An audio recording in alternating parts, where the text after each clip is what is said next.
Like, here it is. This is the clip. Oh my god. This is the clip that now is going viral and everybody's getting mad. When people are like, oh my god, $28 for cookies?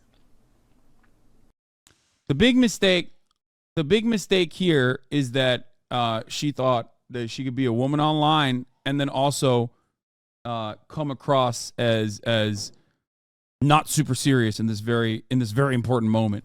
It's 4 bags.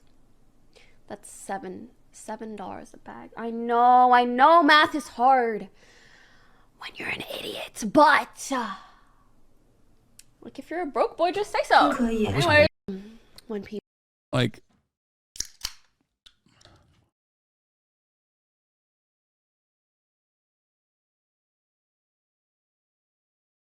it's funny because like everybody always says Pokimane is such a businesswoman. This is literally a joke you would probably make on stream and nobody would say shit. First of all, people would absolutely say shit if I made this exact same joke.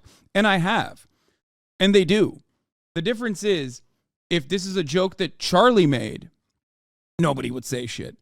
If this is a joke Ludwig made, nobody would say shit. Because those guys are not exactly considered offensive targets by incels that will take something and then go, that's the most serious thing anyone's ever said.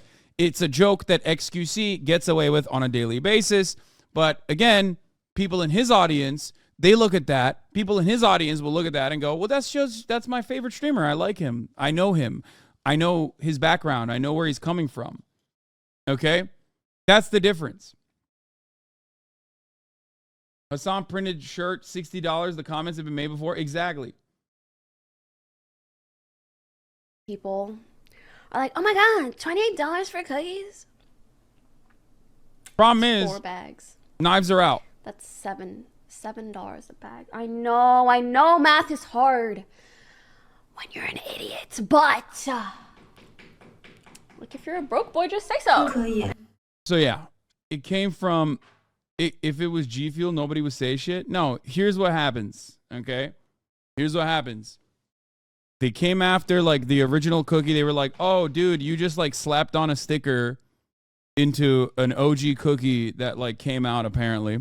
Pokey talked about this on the podcast and elaborated on it on the podcast that is going to come out tomorrow. So Pokimane should be immune to criticism because no. And here come the motherfuckers who have their own personal internal biases who will then try to justify it by moralizing the situation as though like, you know, taking down a, you know, we're taking down a content creator a peg. You know, I fucking hate her. It's like, no.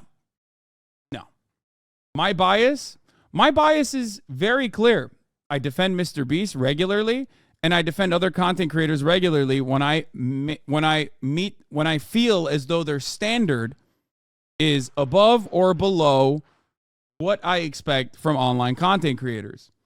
It's the same principles always. Does this cause harm? Is this harmful? Is this actually a bad thing?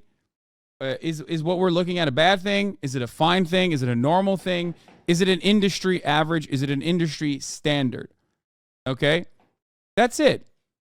I don't know how else to get you to go, this is not like, you're not bringing accountability to the situation.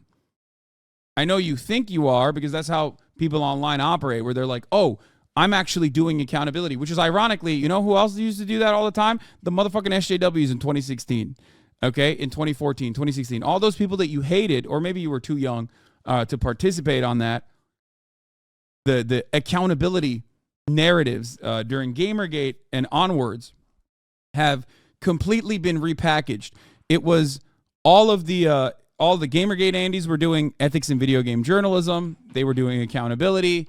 They were doing accountability politics. And then the SJWs on the fucking liberal side were doing accountability politics by being like, this is a joke that I didn't like, which is why I think you should be fired.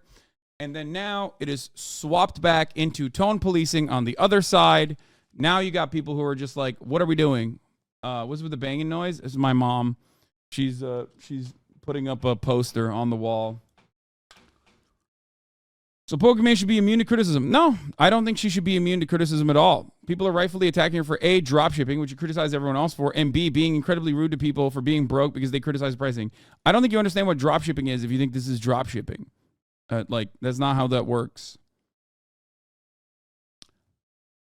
We aren't taking down a content creator by a peg. We're pointing out the fact that this is not an industry standard. It's taking a discontinued white label cereal, adding mushroom powder, cutting content in the bag to a fourth of the original Midnight Cookies, which were 32 ounces. Is technically white labeling. White labeling and drop shipping are a little bit different. White labeling is another industry standard. Technically, when we make merchandise, no matter what happens, whoever is making merchandise, and your favorite content creators have made merchandise as well, they are still gathering up and rebranding or repackaging a product, adding their own fucking flavor to it. But ultimately, they're not like going to a factory and building this brand from the bottom up. Okay?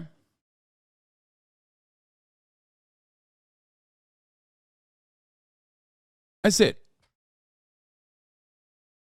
No one gives a fuck when celebrities do this shit, but of course Pokimane gets dragged for it. It's access. It is access. There's a lot of access to content creators online. So, of course, everybody gets mad at it. They lose their minds. I'm sure they'll lose their minds at what I'm saying now, too. I will never be able to get you to, like, snap out of it and never be able to get you to think about this without the horse blinders that you have on, okay? It's just not going to happen, no matter what happens. You're not going to be able to see this as anything but the most serious, most severe, most egregious the most egregious violation of all time that demands accountability. Playing the capitalist ethic police is just hilarious shit. I agree. It's so silly. I am a much more understanding person, in my opinion, when it comes to this sort of stuff than anybody else. Okay? It's just like, who gives a shit? Is it bad product? Is it actually killing people? Is it actually harmful? Or is it just fucking cookies?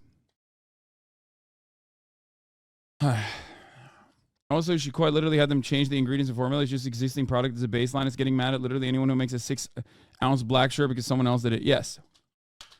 People do that for me too. I spend years and years and years at this point, like, making sure that I have the best kind of sourcing on my merchandise, going through designs over and over again. And then motherfuckers go, oh, dog, you did it. You're selling merchandise that's like $300. It's not. There's a reason. There's a reason why my merch is more expensive than other people's merch. That reason is because it's literally American made and union made.